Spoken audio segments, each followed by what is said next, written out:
Welcome back to the gun bench, or more accurately, the trapping bench. You'll notice that this is a little different than my normal bench. Got the Newtan solution, some salt, some borax. You can see a little higher up, I got a bunch of traps hung on the wall. I actually have my single stage 10 gauge press on my trapping bench for the simple fact that all my other benches are completely full. So 10 gauge was the last thing I started reloading. So alas, here it is on a trapping bench. In any case, before we get into this, my press here, it's an old mech. I got it off of an auction site really cheap, so a bunch of parts were missing. But in any case, this is set up to load 2 and 7/8" shells. So if you have a standard 10 gauge press, you aren't going to see this riser here. So this actually adjusts it so that you can load 2 and 7/8" shells. You can make these yourself. You can get them from Midway USA. You can also get them from Amazon, which is also through Midway USA. But they come up, they're not terribly expensive. I ended up actually buying the actual shell plate because I got annoyed with the one that I had homemade. It wasn't the most accurate thing, and it would mess up my crimps because it would occasionally not be exactly where I needed it. But in any case, what I'm doing today is I'm taking some once fired hulls.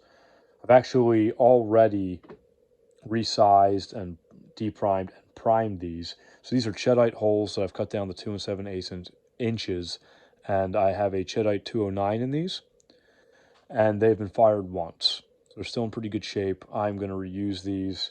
So the way I'm going to do this, I'm going to be using a low pressure load. I'm going to be using 19 grains of red dot here. And I can set it so that my actual press will throw this.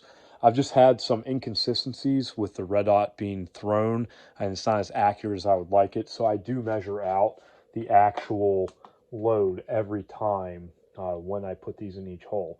Fortunately, I don't do massive volumes of 10 gauge. If I did, I would try to figure that out and maybe make it a little bit easier on myself. But using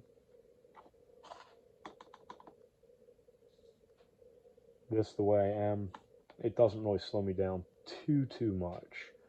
Because anyways, the way that we have to reload these, you can't use the single stage in all of its stages anyways. So the way I do it, put my powder in. Now, this is the tricky part. So these are SP10s. They're made by Remington. They are almost impossible to find now. However, you can still find them occasionally. They're not being made currently. Ballistic Products made the PT-1044, which was supposed to be a clone of this. It's not exactly a clone. It's not going to give you exactly what you need. I'm going to be working up a new load using the new PT-1044s sometime in the near future.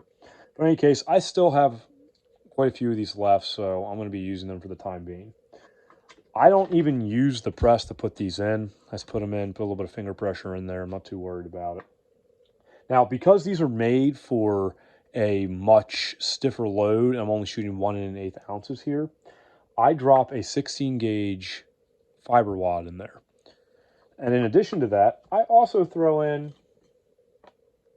a Cheerio.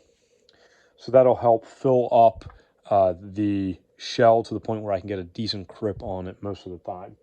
So for my actual shot, I have my shot dipper here. It's set so that it throws about a 1 1/8 ounce load. And I can place this directly into my press.